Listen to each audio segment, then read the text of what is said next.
Welcome back to the Engage podcast. Ryan Argenta here, and today we're talking about state sick. And before you tune out because you're based in a state that doesn't offer enhanced sick programs, you may want to stay tuned to hear about how Delta is treating your fellow pilots. And as my dad always said, watch how people treat others because eventually they're going to treat you the same way. And this is no exception. There's corporatism, and the bottom line is getting in the way of caring for the Delta people and the quote Delta family. And so before I dive in there, we have a provision in our PWA, in our contract, that gives us the ability to use sick time, a certain amount of sick time that is contractually given to every pilot. And that's for individual use. You have a cold or a broken bone, you have an illness, you have a mental health issue, you have a wellness, or maybe you're just not fit to fly, you can call in sick and use that sick bank that's provided in our PWA. But that's for individual use, right? Some states have state laws that allow you to use that same sick time, that sick bank, to care for your family, loved ones, perhaps other dependents in your care. And so if you have a sick child at home, if you have an elderly parent that you have to care for, and the lists are long and varied depending on state, but you can use that sick leave that Delta provides contractually to care for your family. Delta is actively opposing those state laws that were enacted. And in some cases, they're circumventing the laws. In others, they're ignoring the laws completely. And even in some cases, they're spending money and resources to litigate against those states that provide employees who live or work in that state with those benefits. So this whole concept of a Delta family is eroding as we see it. And so I want to talk about that today. And in order to do that, I'm here with David Martin and Jeff Pavlak. David is the senior legislative rep for ALPA National, and Jeff is the manager of policy and legislation. Gentlemen, thanks for being here. Thanks for your time. Thanks for having us, Brian. Yeah, our pleasure. And I wanted to have you both on because I'll often say, I wish ALPA would hire professional, insert title here, lawyers, negotiators, lobbyists, policymakers, and ALPA does. And you two are at the top of that spear, working in legislation and policy in Washington, D.C. on behalf of pilots. And so the state sick issue is really at such a high level that you both are involved in. And that's why I wanted to go to you for some of these policy and legislative questions, because this is a big deal, right? And it affects not just Delta Airlines, but also other airlines, other pilots. I'll turn it over. Give me a general overview of the state sick laws and provisions, and how does it affect Delta pilots?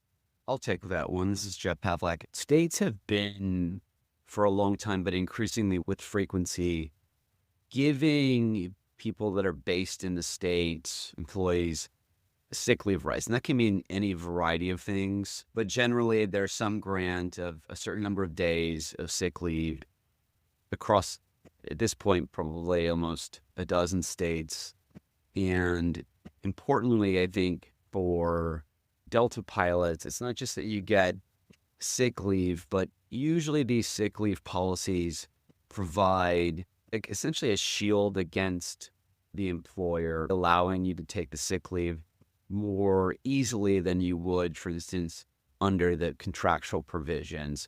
Generally, it doesn't require the level of notification and, or most importantly, any sort of demerit system. So if you are sick, the state law says that you are as such sick and you can decide when to take leave within some boundaries, but it forbids, in most cases, the employer from trying to restrict and or penalize you for taking those days. So it allows you to take them more freely, essentially. And I have looked at the PWA for the Delta pilots. I can't speak to the specifics of the precise provisions on sick leave, but I do know that there's an enhancement provided in state law, and that it gives you, again, this sort of shield, a greater authority to take the leave relative to the baseline of pilot working agreement.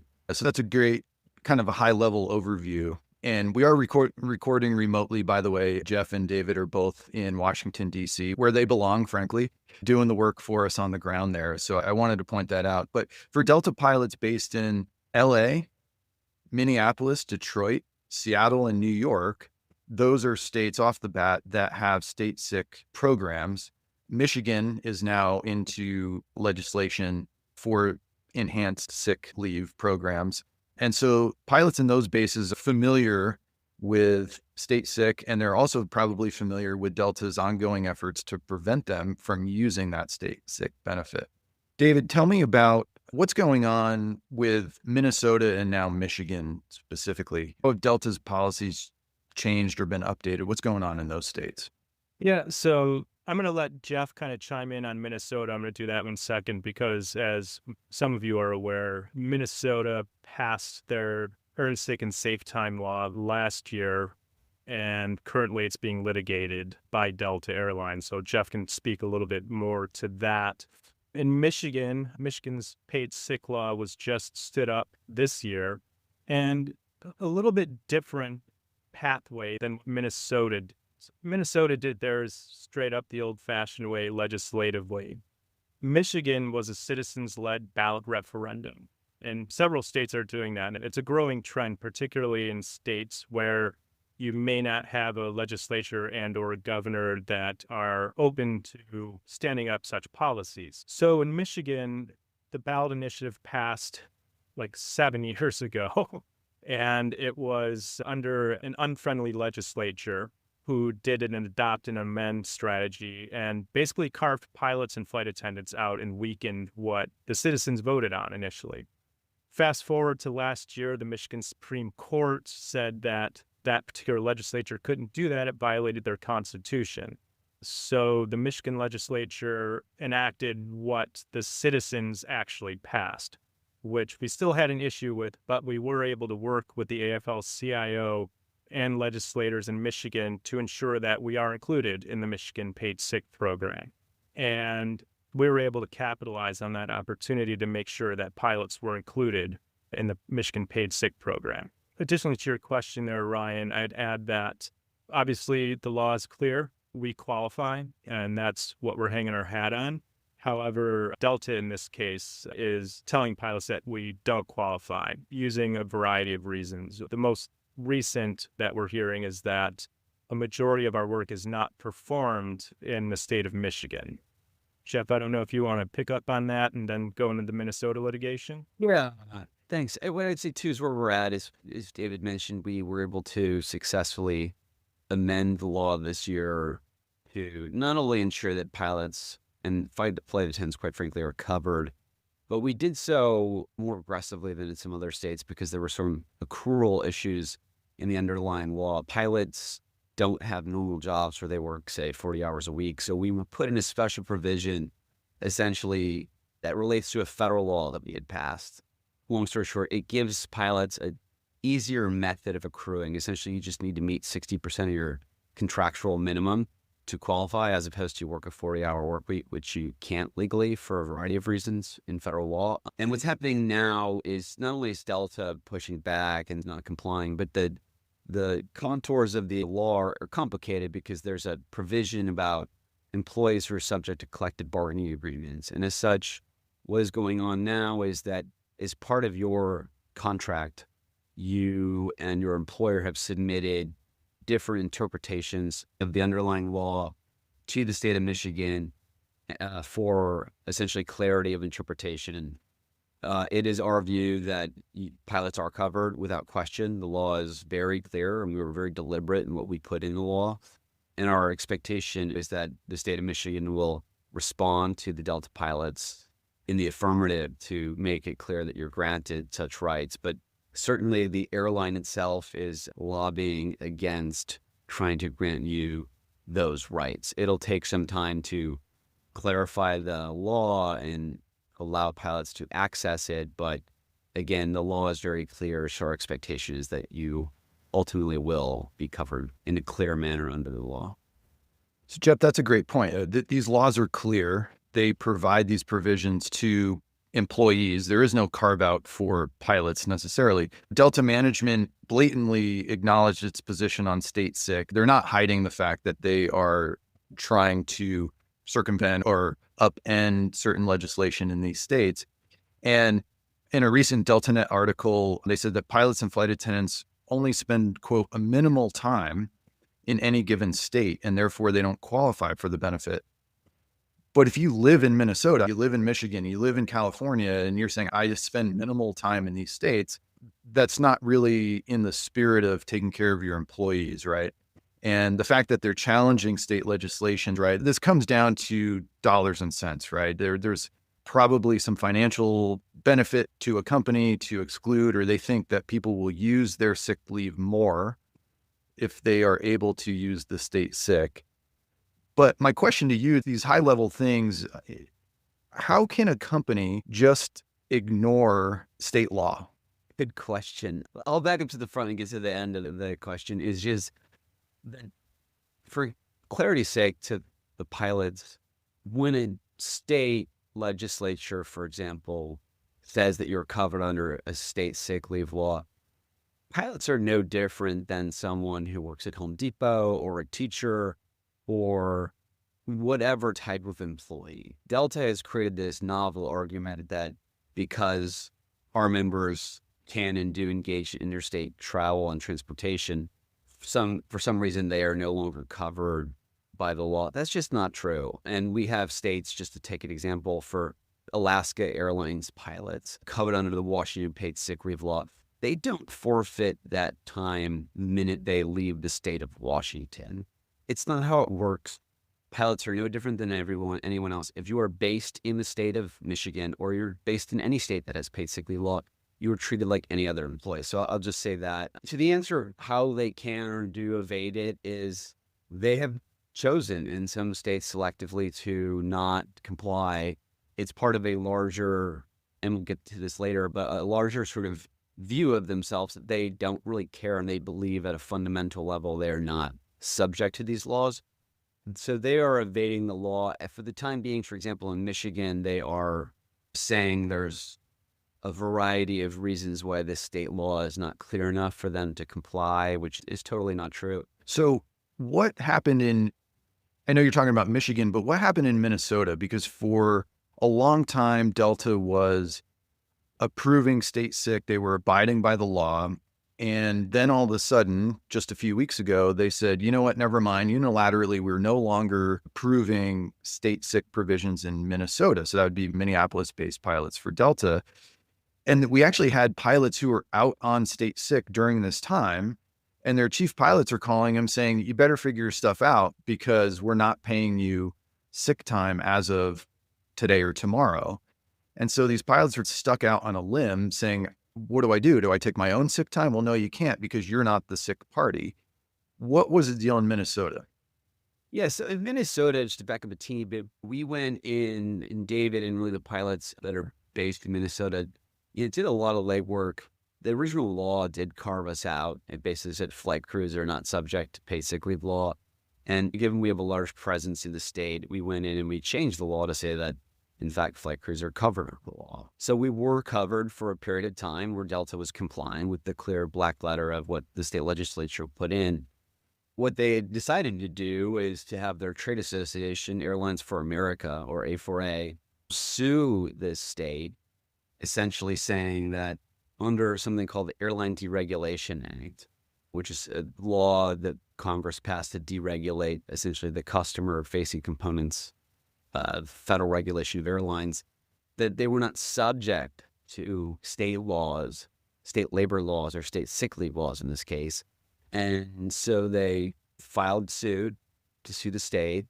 ALPA has been engaged with the state to defend the law.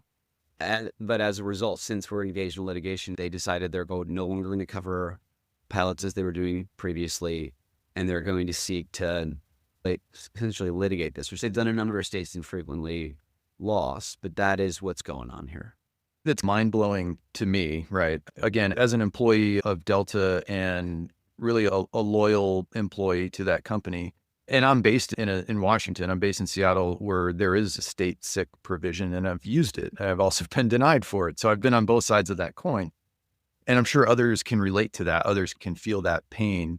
And others can feel the relief when you do have a sick family member and you just can't go to work because you need to care for them. And that provision is there for you. So we've seen both sides. Is Delta acting alone here? I know A4A is lobbying. Are there other airlines? Like what's United, American, Southwest? What are they doing? Are they fighting in this or are they going along with it? No, airlines are not able to collude on pricing and other sort of schemes related to business, but they certainly can collude on their lobbying strategy. And without fail, all of the major airlines and the smaller airlines too are essentially working as a cooperative group to defeat these laws. We have seen United engage in California and in Chicago very aggressively, for example. We've seen Americans certainly engage in states where they have hubs, in Chicago also, again, Southwest in California as well. So yes, they're working as a cooperative, and the major airlines are all members of Airlines for America, and they have not only worked as a group to fight and defeat these laws, we're trying to develop them and or to include pilots, but also working through the trade association to engage in a litigation strategy, which is, quite frankly, to date, not succeeded for them. But to answer the question, it's not just Delta. It's your brothers and sisters at basically every airline are facing the same kind of pushback from their employer. I see. So their litigation strategies and circumventing the laws aren't really successful. And so rather than just, again, to me, this goes back to treat people the way you want to be treated or take care of your employees. And from the Delta standpoint, we have over the years developed this culture of the Delta family. And so this is highly hypocritical of a company that wants to take care of its people. It wants to be this culture of family and taking care of one another. But behind the scenes, they're going behind our backs to litigate against these benefits, which is frustrating to hear. So how is ALPA advocating for pilots in general, especially for Delta pilots, for compliance with these state sick leave laws? Are there grievances, lawsuits? I've heard there's complaints with state labor departments. Are the states going against Delta in this? What are you seeing there?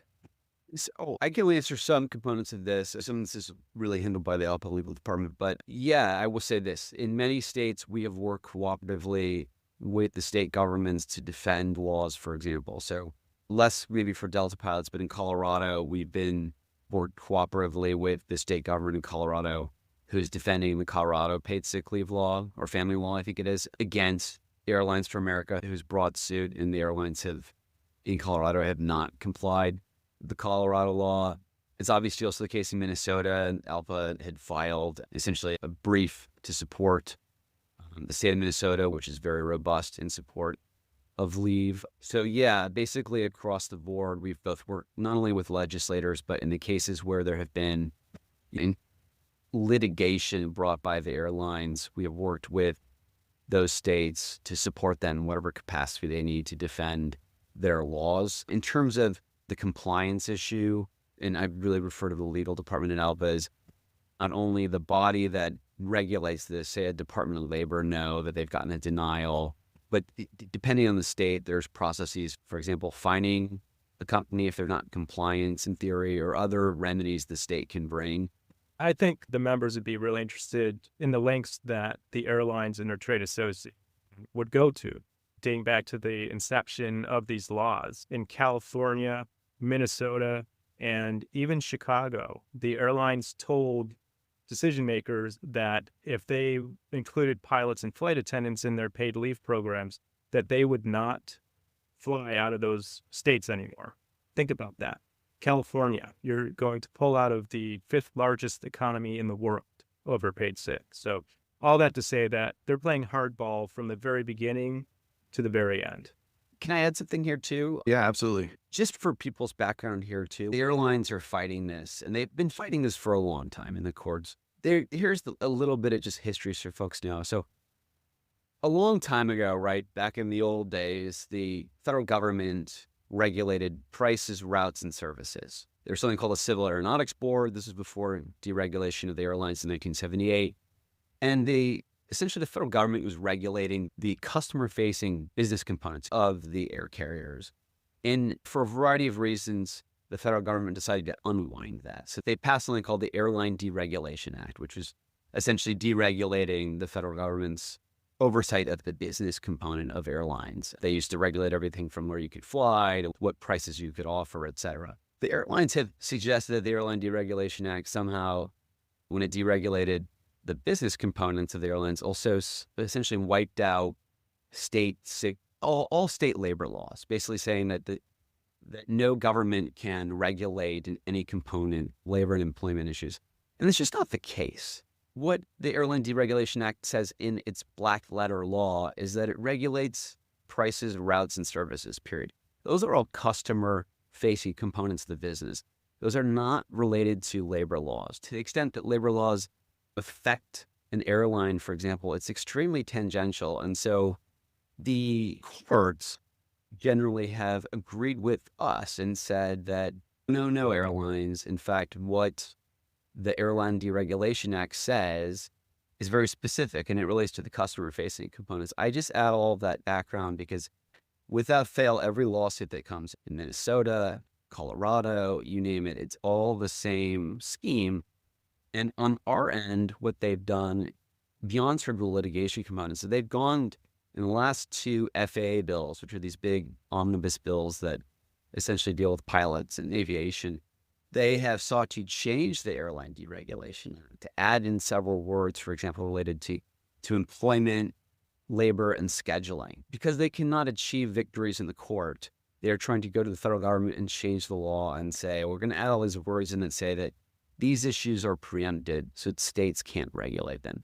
We have fought them tooth and nail dating back to 2016 on these items, and we have been successful to date. It popped up in the last two FAA bills. So I just add that as background that both what they're suing under, essentially the reason they're claiming, and that not only are they trying to sue, which pilots are suing, but they're also trying to change federal laws, which David, myself, and everyone on the government affairs team have been fighting very aggressively to protect. We've been successful so far.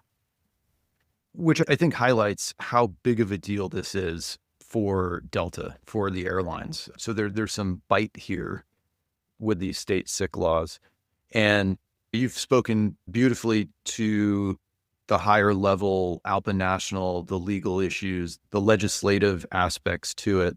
And so I know a lot of pilots will probably wonder, what's a Delta MEC doing for me? Or what can I do? I am coming up on the need to use a state sick provision, or I'm in the middle of a state sick provision, as some of the Minnesota pilots are finding. And so I do want to point out that our Delta PWA, section 13H8, when you're bored one day, go look at that. But that talks about these specific things, which compels Delta and ALPA to seek interpretation over these disputes at a lower level and find resolve in the interpretation of these state sick laws. And so in certain states, the MEC, in conjunction with ALPA National, you all are exploring legal actions to force Delta to really do the right thing for employees and comply with those state laws.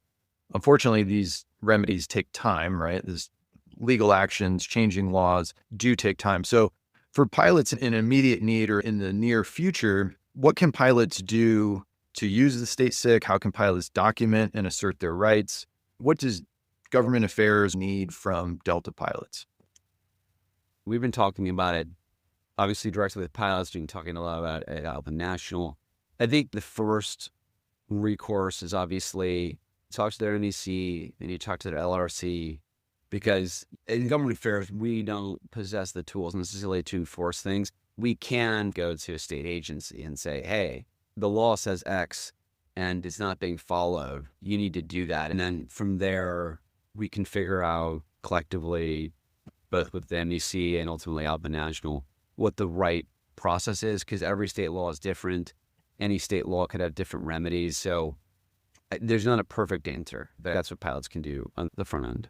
The important takeaway there is coordination, noting the problem to your MEC or LEC or both, and your labor rep, because that information, if you receive a denial, that is going to be very important information for us to be able to share with the contacts that we've made at the State Department of Labor. They're all called something different, but basically that's what they serve as, is a Department of Labor. And we've been asked to provide denials by departments of labor in a variety of states, and most recently not paid sick, but actually some problems our out-of-state pilots who are based in California have been encountering with the California short-term disability program. They were getting denials, wrongful denials, and through our affiliation with the California State Fed, we were put in touch with the right people at the California Department of Labor, and they're presently working on figuring out why our pilots were denied and fixing the problem both in the short and long terms.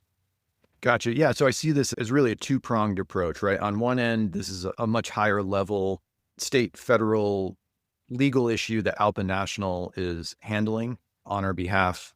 And on the other prong is a pilot who's in need now, right? Where do I turn? And so the answer is your rep.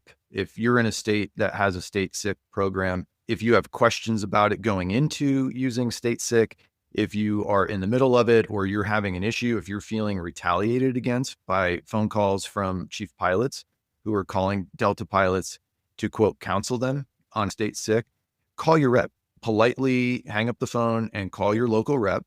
Tell them you're invoking state sick or that you're having an issue with it, and they will plug you directly into the Delta MEC, who is really ahead of the ball here, and they can help you.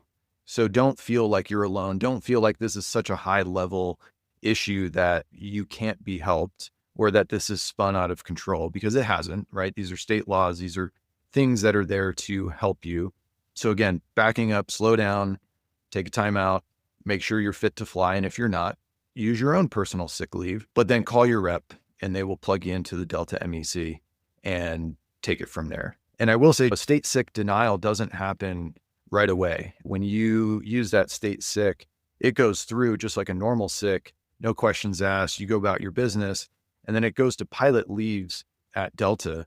And it's a manager who is processing all these individual leaves and state sick issues and making these determinations, and they're coordinating with their legal teams about what they can approve and what they can deny. And I've been on the denial side of that as well. And so I will say from personal experience, those denials come months after the sick event. And so you get a phone call, you get an email saying, oh, we're going to claw back some pay. And so it's very disheartening to deal with this after the fact or on an ongoing basis. And then you get an email from Delta with this archaic form to fill out to claw back pay. So be aware of that, but just know that call your rep, get the help you need, get the advocacy that you deserve, and go from there. But take care of yourself, take care of your family first. David, Jeff, anything to add from the national side for the Delta pilots or pilots in general? Just can't stress coordination enough. We appreciate all the boots on the ground advocates we have in our district advocates program, and our labor council representatives have been appointed here by ALPA and your respective MECs. But once we figure out how to coordinate even better than we have already, I think we're going to be able to do some good things for our members. David has taken a substantial lead on dealing with these state level issues, which has been a real boon for, I think, pilots, because we've really been able to aggressively deal with these issues. And part of what we've been able to derive success from them has been pilots who've been willing to, for example, get engaged when we have a state level fight where we need to change the law. For example, in Minnesota, we went and changed the statute to cover pilots because before it prohibited pilots from getting state sick leave. Or if we're marshaling through the new law, having support, certainly people, also to David's point about coordination on the ground. If we can find out at the outset that there's, for instance, a legislature that's looking to develop a state sick leave law, it makes it way easier if David and I hear about it earlier.